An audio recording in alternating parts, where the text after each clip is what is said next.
ఏదో సాఫ్ట్‌వేర్ కంపెనీకి వాళ్ళు పెడుతున్నారు. వాళ్ళు పెట్టిన తర్వాత కొన్ని ఉద్యోగాలొస్తాయి. దాని నుంచి రాష్ట్రానికి పన్ను గూడా వస్తుంది గాబట్టి, వాటిటికి తక్కువ రేటుకి భూములిచ్చారంటే ఒక అర్థం ఉంది. కానీ రహేజా అనేటటువంటి సంస్థ ఒక రియల్ ఎస్టేట్ సంస్థ. ఈజీగా అర్థమయ్యే భాషలో చెప్పాలంటే వాడు బిల్డింగులు కట్టేసి సాఫ్ట్‌వేర్ కంపెనీలకు అద్దెకిస్తాడు.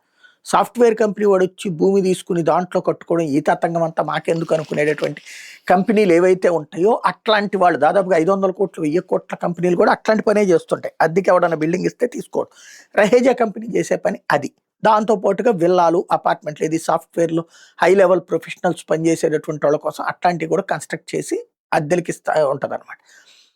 అలాంటి అమ్ముతా ఉంటది. అలాంటి రహేజా కంపెనీకి సంబంధించినటువంటి దానికి ఒక రూపాయికి 27 ఎకరాలు ఇవ్వడం ఏంటి? 27.10 ఎకరాలు ఏంటంటూ ఇప్పుడు హైకోర్టు నిలదీసింది.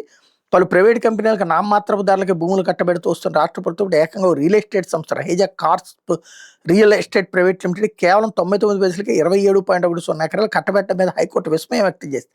ఇంత తక్కువ ధరకు రియల్ ఎస్టేట్ కంపెనీకి అంత భూమి ఎలా కేటాయిస్తారని ప్రశ్నించింది. ఇతర కంపెనీల నుంచి దరఖాస్తులు ఆహ్వానిస్తూ నోటిఫికేషన్ ఇచ్చారా అని రాష్ట్ర ప్రభుత్వాన్ని హైకోర్టు ప్రశ్నించింది.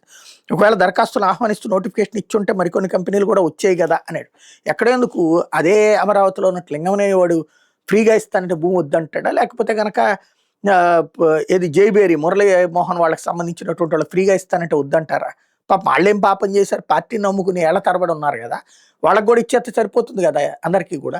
అదేందో ఒక రియల్ ఎస్టేట్ వాడు ఇల్లు కడతాడు, కట్టిన తర్వాత రేటుకి అమ్ముకుంటాడు. మామూలుగా మిగతా రియల్ ఎస్టేట్ వాళ్ళందరూ వెర్రోళ్ళు అయినా భూములు కొనుక్కుని అక్కడ వెంచర్లు వేసి ఆ వెంచర్లకి అప్రూవల్ తీసుకుని దానికి ₹1,00,00,000 డబ్బులు కట్టి ఆ తర్వాత వేల ఏది ఓపెన్‌గా పిలిచి పబ్లిక్ అందరికి అమ్ముకుని డబ్బులు సంపాదించుకున్నట్టు. ఈడికి మాత్రం రూపాయికే 27 ఎకరాలంట.